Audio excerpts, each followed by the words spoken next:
வழியிலேயே ரொம்ப பெரிய வழி எது சொல்லுங்க? நம்பிக்கை துரோகம். நம்பிக்கை துரோகம்ன்றது எப்படின்னா பல ரீதியா வரும். அதாவது சில பேருக்கு காதல்ல வரலாம், சில பேருக்கு நட்புல வரலாம், சில பேருக்கு அவங்க செய்த தொழில பிசினஸ்ல வரலாம், சில பேருக்கு அவங்க குடும்பத்திலேயே வரலாம்.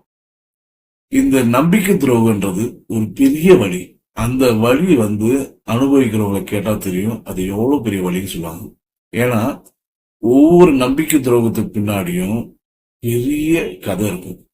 அந்த கதையை நீங்க கேட்கும் போதுதான் தெரியும் இது எவ்வளவு பெரிய தப்புன்னு.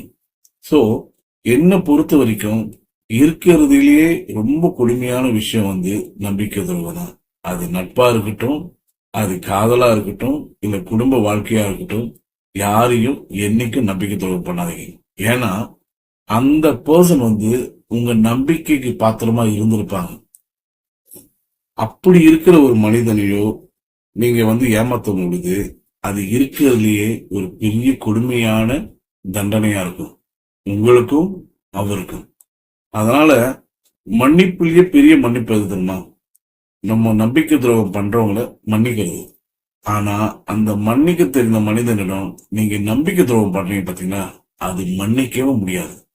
முடிஞ்ச வரைக்கும் நீங்க ஒருத்தர்கிட்ட உண்மையா இருந்தா, அவங்க உங்ககிட்ட உண்மையா இருந்தா, அந்த உண்மையான நட்பையும் அந்த உண்மையான காதலையும் மதிச்சு நடங்க.